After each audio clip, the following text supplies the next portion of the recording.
നമസ്കാരം. എല്ലാവർക്കും aim to PSCയുടെ മറ്റൊരു വീഡിയോ ക്ലാസ്സിലേക്ക് സ്വാഗതം.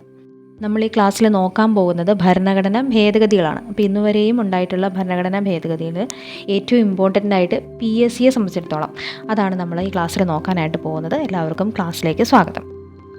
ഇൻട്രൊഡക്ടറി ആയിട്ട് കുറച്ച് കാര്യങ്ങൾ പറയാം.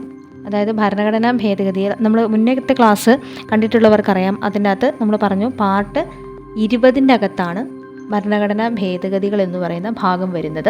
പാർട്ട് 20 അകത്ത് ആകെ ഒരു ആർട്ടിക്കിളേ ഉള്ളൂ. അത് ഈ പറയുന്ന 368 ഈ 368 ഭരണഘടനാ ഭേദഗതികളെ കുറിക്കുന്നത്. ഭരണഘടനാ ഭേദഗതി എന്ന് പറയുന്ന ആശയം നമ്മൾ കടമെടുത്തിരിക്കുന്നത് എവിടെ നിന്നാണ്? സൗത്ത് ആഫ്രിക്കയിൽ നിന്നുമാണ്. ഓക്കെ, ഇനി ഭരണഘടനാ ഭേദഗതി ചെയ്യാനുള്ള അവകാശം ആർക്കാണ്? പാർലമെൻറ്റിനാണ്. അപ്പോൾ ഇത്രയും കാര്യങ്ങളാണ് നമുക്ക് ബേസിക്കായിട്ട് അല്ലെങ്കിൽ ജസ്റ്റ് ഒരു ഇൻട്രൊഡക്ഷൻ ആയിട്ട് പറയാനുള്ളത്. ഇനി 3 രീതിയിലാണ് ഭരണഘടനയെ നമുക്ക് ഭേദഗതി ചെയ്യാൻ കഴിയുന്നത് എന്നുകൂടിയുണ്ട്. പക്ഷെ അതൊന്നും ഈ ക്ലാസ്സിൽ നമ്മൾ വിശദമായിട്ട് പറയുന്നില്ല. 3 രീതികൾ ഏതൊക്കെയാണ്? Simple majority, special majority, simple majority plus സംസ്ഥാനങ്ങളുടെ അംഗീകാരം. അങ്ങനെ 3 രീതിയിലാണ് ഇന്ത്യൻ ഭരണഘടന ഭേദഗതി ചെയ്യുന്നത്. അപ്പോൾ അതൊന്നും നമ്മൾ വ്യക്തമായിട്ട് വിശദമായിട്ടൊന്നും ഈ ക്ലാസ്സിൽ നമ്മൾ ഉൾപ്പെടുത്തുന്നില്ല. നമ്മൾ ഭേദഗതികളെ പറ്റി മാത്രമാണ് പറയാൻ പോകുന്നത് കേട്ടോ. അപ്പം ആദ്യത്തെ ഭേദഗതി എന്ന് പറയുന്നത് ഏത് വർഷമാണ് വന്നതെന്ന് അറിയാമോ? നമുക്കറിയാം 1950 ജനുവരി 26 നമ്മുടെ ഭരണഘടന നിലവിൽ വന്നത്. പിറ്റേ വർഷം 1951 തന്നെയാണ് നമ്മുടെ ആദ്യത്തെ ഭേദഗതി വരുന്നത്. അതിൻ്റെ അകത്ത് എന്തെല്ലാം കാര്യങ്ങളാണ് ഭേദഗതി വരുത്തിയിട്ടുള്ളതെന്ന് ചോദിച്ചാൽ 9ാമത്തെ ഷെഡ്യൂൾ കൂട്ടിച്ചേർക്കുകയും അതുകൂടാതെ അടിയന്തരാവസ്ഥ സമയത്ത് അഭിപ്രായ സ്വാതന്ത്ര്യം, ജനങ്ങളുടെ അഭിപ്രായ സ്വാതന്ത്ര്യത്തിന് മേൽ നിയന്ത്രണം ഏർപ്പെടുത്തുകയും ചെയ്യുകയും ചെയ്തു. അപ്പോൾ ഈ 2 കാര്യങ്ങളാണ് ഫസ്റ്റ് ഭേദഗതിയിലൂടെ നമ്മൾ ചെയ്തിട്ടുള്ളത്. ഒന്നാമത്തെ കാര്യം 9th ഷെഡ്യൂൾ കൂട്ടിച്ചേർത്തു. രണ്ടാമത്തേത് എന്താണ്? അടിയന്തരാവസ്ഥ സമയത്ത് നമ്മുടെ അഭിപ്രായ സ്വാതന്ത്ര്യത്തിന് മേൽ നിയന്ത്രണം ഏർപ്പെടുത്തി. ഈ 2 കാര്യങ്ങളാണ് 1951 ഒന്നാം ഭരണഘടനാ ഭേദഗതി. ഇനി അടുത്ത് നമുക്ക് ഇമ്പോർട്ടൻ്റ് ആയിട്ട് നോക്കാനുള്ള ഭരണഘടനാ ഭേദഗതി വന്ന വർഷം ഞാൻ പറയാം. അപ്പോൾ നിങ്ങൾക്ക് ഏകദേശം കാര്യം പിടികിട്ടും. 1956 7ാം ഭരണഘടനാ ഭേദഗതി വരുന്നത്. 56 എന്ന് പറഞ്ഞപ്പം നിങ്ങൾ പെട്ടെന്ന് നിങ്ങളുടെ മനസ്സിലേക്ക് ഓടി വന്ന കാര്യം എന്താണ്? സ്റ്റേറ്റ് റീഓർഗനൈസേഷൻ അല്ലേ? അതായത് സംസ്ഥാന പുനഃസംഘടന. അത് സംസ്ഥാന പുനഃസംഘടനയുമായി ബന്ധപ്പെട്ട ഭരണഘടനാ ഭേദഗതി തന്നെയാണ് 1956 7ാം ഭരണഘടനാ ഭേദഗതി എന്ന് പറയുന്നത്. ഭാഷാടിസ്ഥാനത്തിൽ സംസ്ഥാനങ്ങളെ പുനഃസംഘടിപ്പിച്ച ഭരണഘടനാ ഭേദഗതിയാണ് 1956 7ാം ഭരണഘടനാ ഭേദഗതി. അതുപോലെ തന്നെ ഒരു വ്യക്തിയെ തന്നെ ഒന്നിലധികം സംസ്ഥാനങ്ങളുടെ ഗവർണറായിട്ട് നിയമിക്കാൻ സാധിക്കും എന്നുകൂടി കൂട്ടിച്ചേർത്ത ഭരണഘടനാ ഭേദഗതി ഏതാണെന്ന് ചോദിച്ചാലും ഈ 7ാം ഭരണഘടനാ ഭേദഗതിയാണ്. അപ്പോൾ കണക്ട് ചെയ്ത് വെക്കാമല്ലോ. അതായത് 7ാം ഭരണഘടനാ ഭേദഗതിയിലാണ് സംസ്ഥാനങ്ങളെ പുനഃസംഘടിപ്പിച്ചത്. അപ്പോൾ സംസ്ഥാനങ്ങളുമായി ബന്ധപ്പെട്ടതാണല്ലോ. സംസ്ഥാനങ്ങളുമായി ബന്ധപ്പെട്ട ആളല്ലേ ഗവർണർ എന്ന് പറയുന്നത്? സംസ്ഥാനങ്ങളുടെ തലവനാണ് അല്ലേ? സംസ്ഥാനങ്ങളുടെ അല്ലെങ്കിൽ സംസ്ഥാനത്തിൻ്റെ തലവനാണ് ഗവർണർ എന്ന് പറയുന്നത്. അപ്പം അത് 2 കാര്യങ്ങളും, ഒന്ന് ഗവർണറെ സംബന്ധിച്ച കാര്യവും മറ്റത് സംസ്ഥാനങ്ങളുടെ പുനഃസംഘടനയും. ഈ 2 കാര്യങ്ങളാണ് 7ാം ഭരണഘടനാ ഭേദഗതി 1956 വന്നിട്ടുള്ളത്. അപ്പോൾ അതുമായിട്ട് കണക്ട് ചെയ്ത ഒരു 2 ഫാക്റ്റ് കൂടെ ഞാനൊന്ന് ചോദിച്ചോട്ടെ. താഴെ കമൻറ്റ് ചെയ്യണേ. ഈ ഗവർണർ എന്ന് പറയുന്ന പദവി ഏത് ഭരണഘടനയിൽ നിന്നാണ് അല്ലെങ്കിൽ എന്തിൽ നിന്നും എടുത്തിട്ടുള്ള കോൺസെപ്റ്റാണ്? നമ്മുടെ ഭരണഘടനയിൽ കൂട്ടിച്ചേർക്കാൻ വേണ്ടിയിട്ട് നമ്മൾ എവിടെ നിന്നും കടമെടുത്ത കോൺസെപ്റ്റാണ് ഗവർണർ എന്ന് പറയുന്നത്. രണ്ടാമത്തെ കാര്യം, എത്ര സംസ്ഥാനങ്ങളെയും എത്ര കേന്ദ്രഭരണ പ്രദേശങ്ങളെയുമാണ് 7ാം ഭരണഘടനാ ഭേദഗതിയിലൂടെ ഇന്ത്യയിൽ നിലവിൽ വന്നത്? ഈ 2 കാര്യങ്ങൾക്ക് ഉത്തരം അറിയാമെങ്കിൽ കമൻറ്റ് ചെയ്യണേ. അപ്പോൾ ഇനി കുറച്ച് വർഷങ്ങൾ മുന്നോട്ട് പോയി കഴിയുമ്പം 1985 ഒരു പ്രധാനപ്പെട്ട ഒരു ഭരണഘടനാ ഭേദഗതി വന്നിട്ടുണ്ടായിരുന്നു. അതെന്ന് പറയുന്നത് കൂറുമാറ്റവുമായി ബന്ധപ്പെട്ട ഒരു ഭരണഘടനാ ഭേദഗതിയാണ്. വർഷം 1985. എത്രാം ഭരണഘടനാ ഭേദഗതിയാണെന്ന് ഓർക്കുന്നുണ്ടോ? 52ാമത്തെ ഭരണഘടനാ ഭേദഗതിയാണ്. 1985 വർഷം. അതിൻ്റെ കോൺസെപ്റ്റ് എന്താണ്? കൂറുമാറ്റ നിരോധന നിയമം കൊണ്ടുവന്നിട്ടുള്ള ഭരണഘടനാ ഭേദഗതിയാണ്. 52ാം ഭരണഘടനാ ഭേദഗതി 1985 കൂറുമാറ്റ നിരോധന നിയമം. 1956 7ാം ഭരണഘടനാ ഭേദഗതി സംസ്ഥാനങ്ങളെ പുനഃസംഘടിപ്പിച്ചു. ഗവർണർ ഒന്നിൽ കൂടുതൽ സംസ്ഥാനങ്ങളുടെ അല്ലെങ്കിൽ ഒരേ ഗവർണർക്ക് തന്നെ ഒന്നിൽ കൂടുതൽ സംസ്ഥാനങ്ങളുടെ ഗവർണർ പദവി വഹിക്കാൻ കഴിയും എന്ന് കൂട്ടിച്ചേർത്തതും 7ാം ഭരണഘടനാ ഭേദഗതിയിലൂടെയാണ്. 1ാം ഭരണഘടനാ ഭേദഗതി 1951.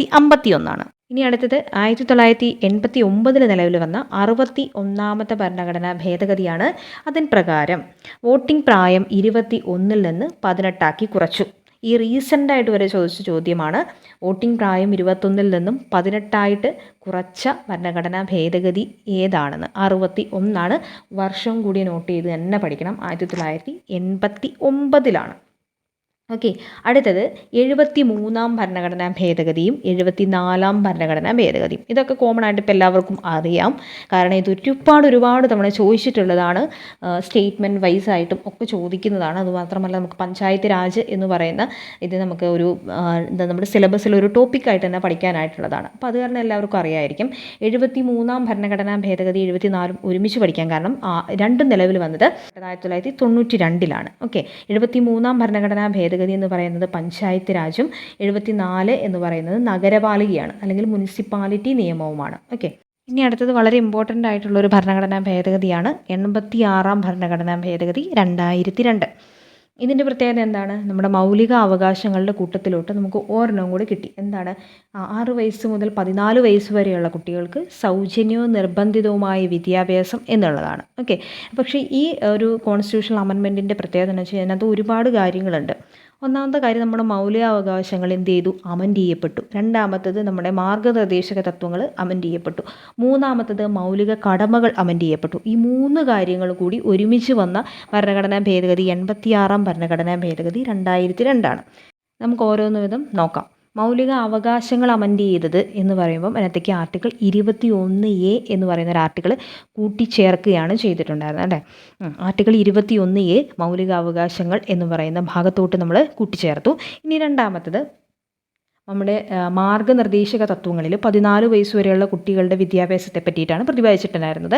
ആർട്ടിക്കിൾ എന്ന് പറയുന്നത് 45 അത് അമെൻഡ് ചെയ്യപ്പെട്ടു.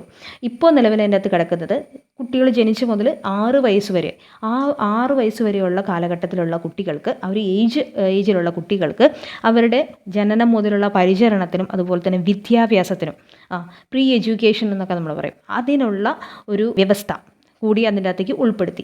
ഇനി അടുത്തത് എന്ന് പറയുന്നത് നമ്മുടെ മൗലിക കടമകളാണ്. മൗലിക കടമകൾ എന്ന് പറയുന്നത് ആർട്ടിക്കിൾ 51A ആണ്. അതിൻ്റെ അകത്തേക്ക് 11ാമത്തെ മൗലിക കടമയായിട്ട് 6നും 14നും ഇടയിൽ പ്രായമുള്ള കുട്ടികൾക്ക് നിർബന്ധമായിട്ടും വിദ്യാഭ്യാസം നൽകണം. ആരൊക്കെ നൽകണം? ഒന്നെങ്കിൽ മാതാപിതാക്കളാണ് അവരെ സംരക്ഷിക്കുന്നതെങ്കിൽ, അല്ലെങ്കിൽ അവരുടെ രക്ഷിതാക്കൾ എന്ന് പറയുമ്പോൾ നമുക്കറിയാം എന്താണ്, മാതാപിതാക്കളല്ലാതെ കുട്ടികളെ കെയർ ചെയ്യുന്ന മറ്റു ആളുകളുണ്ടായിരിക്കുമല്ലോ. അങ്ങനെയുള്ള ആളുകൾ ആരാണോ കുട്ടിയെ കെയർ ചെയ്യുന്നത് അവരുടെ കടമയാണ് 6 വയസ്സ് മുതൽ 14 വയസ്സ് വരെയുള്ള കുട്ടികൾക്ക് നിർബന്ധമായിട്ടും വിദ്യാഭ്യാസം കൊടുക്കണം എന്ന് പറയുന്നത്. ഇത്രയും 3 കാര്യങ്ങളാണ് 86 ഭരണഘടനാ ഭേദഗതിയിലോട്ട് മാറ്റം വരുത്തിയിട്ടുള്ളത്.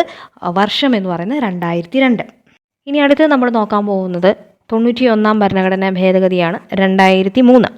അതിൽ 2 കാര്യങ്ങളാണ് കൂട്ടിച്ചേർത്തിട്ടുണ്ടായിരുന്നത്. ഒന്നാമത്തത് 52 ഭരണഘടനാ ഭേദഗതിയിലൂടെ നമ്മളൊരു കാര്യം കൂട്ടിച്ചേർത്തിട്ടുണ്ടായിരുന്നത് എന്താണ്? കൂറുമാറ്റ നിരോധന നിയമം പാർലമെൻറ്റ് കൂട്ടിച്ചേർത്തിട്ടുണ്ടായിരുന്നു ഭരണഘടനയിലോട്ട്. ആ പറയുന്ന കൂറുമാറ്റ നിരോധന നിയമത്തിലെ വ്യവസ്ഥകളിലോട്ട് മാറ്റം വരുത്തിയതും അതുകൂടാതെ തന്നെ നിയമസഭകളിലേക്കും, സംസ്ഥാന നിയമസഭകളിലേക്കും ലോക്സഭയിലേക്കും ഉള്ള മന്ത്രിമാരുടെ എണ്ണം 15% നിജപ്പെടുത്തി. അതായത് നിയമസഭകളിലേക്ക്, ഓരോ സംസ്ഥാനങ്ങളുടെയും നിയമസഭകളിൽ എത്ര അംഗങ്ങളുണ്ട് ആ അംഗങ്ങളുടെ 15% മാത്രമേ നിയമസഭകളിലും മന്ത്രിമാരുടെ എണ്ണം ആകാൻ പാടുള്ളൂ.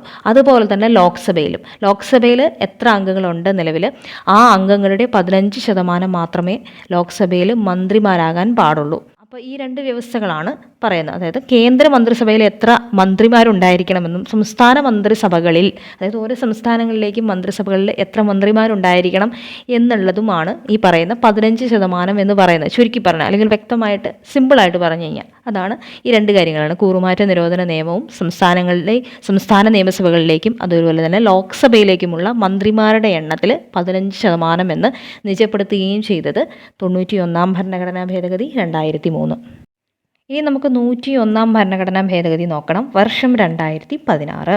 101 ഭരണഘടനാ ഭേദഗതി എന്താണ്? വളരെ വളരെ ഇമ്പോർട്ടൻ്റ് ആയിട്ട് നാളുകളായിട്ട് ചോദിച്ചുകൊണ്ടിരിക്കുന്ന ഒരു ചോദ്യമാണ്. GST, goods and service tax ഉൾപ്പെടുത്തിയ ഭരണഘടനാ ഭേദഗതി എന്ന് പറയുന്നത് 101 ഭരണഘടനാ ഭേദഗതിയാണ്. കുറച്ച് ആർട്ടിക്കിൾസിൽ വ്യത്യാസം വരുത്തുകയും, അതായത് കൂട്ടിച്ചേർത്തിട്ടുണ്ടായിരുന്നു. ആർട്ടിക്കിൾ 246A, 269A, 279A എന്ന് പറയുന്ന 3 ആർട്ടിക്കിൾസ് കൂടി കൂട്ടിച്ചേർത്തിട്ടുണ്ടായിരുന്നു 101 ഭരണഘടനാ ഭേദഗതിയിലൂടെ. ഇതെല്ലാം GSTയുമായി ബന്ധപ്പെട്ടതാണ്. അടുത്തത് 102 ഭരണഘടനാ ഭേദഗതി വർഷം 2018. ദേശീയ പിന്നോക്ക വിഭാഗ കമ്മീഷന് ഭരണഘടനാ പദവി ലഭിച്ച ഭരണഘടനാ ഭേദഗതിയാണ് 102 ഭരണഘടനാ ഭേദഗതി വർഷം 2018. അടുത്തത് 103 ഭരണഘടനാ ഭേദഗതി വർഷം 2019. സർക്കാർ ജോലികളിലും വിദ്യാഭ്യാസ സ്ഥാപനങ്ങളിലെ പ്രവേശനങ്ങളിലും മുന്നോക്ക വിഭാഗങ്ങളിലെ അതായത് സാമ്പത്തികമായി പിന്നോക്കം നിൽക്കുന്ന ആളുകൾക്ക് 10% സംവരണം ഏർപ്പെടുത്തിയ ഭരണഘടനാ ഭേദഗതിയാണ് 103 ഭരണഘടനാ ഭേദഗതി 2019. അടുത്തത് 104 ഭരണഘടനാ ഭേദഗതി വർഷം 2019. നിയമനിർമ്മാണ സഭകളിലെ SC/ST സംവരണം 2030 വരെ നീട്ടുകയും ആംഗ്ലോ ഇന്ത്യൻ പ്രതിനിധികളുടെ നാമനിർദ്ദേശം റദ്ദാക്കുകയും ചെയ്ത ഭരണഘടനാ ഭേദഗതിയാണ് 104 ഭരണഘടനാ ഭേദഗതി 2019. ഇനി അടുത്തത് 105 ഭരണഘടനാ ഭേദഗതി 2021. സാമൂഹികമായും സാമ്പത്തികമായും പിന്നോക്കം നിൽക്കുന്ന വിഭാഗങ്ങളുടെ പട്ടിക തയ്യാറാക്കുന്നതിൽ സംസ്ഥാനങ്ങളുടെ അവകാശം പുനഃസ്ഥാപിച്ചു. അതാണ് 105 ഭരണഘടനാ ഭേദഗതി.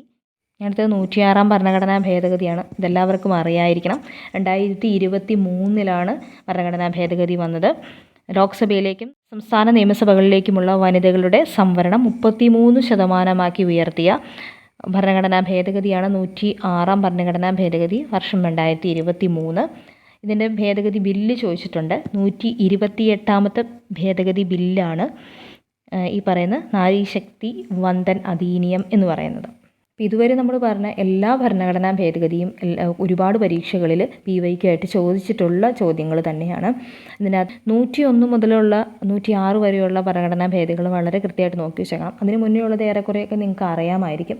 എന്തായാലും എല്ലാം കൃത്യമായിട്ട് പഠിച്ചു വെക്കേണ്ടതാണ്. ഏറ്റവും ഇമ്പോർട്ടൻ്റ് ആയിട്ട് നോക്കേണ്ടത് 101 തൊട്ടിട്ട് 106 വരെയുള്ളതാണ്. ക്ലാസ്സുമായിട്ട് ബന്ധപ്പെട്ട ചോദ്യങ്ങളെല്ലാം MCQ രൂപത്തിൽ നമ്മുടെ ടെലഗ്രാം ചാനൽ aim2psc എന്ന് പറയുന്ന ടെലഗ്രാം ചാനലിൻ്റെ അകത്ത് അപ്ലോഡ് ചെയ്യുന്നതാണ്. അപ്പോൾ ടെലഗ്രാം ചാനൽ കൂടി എല്ലാവരും ഫോളോ ചെയ്യുക. Thank you.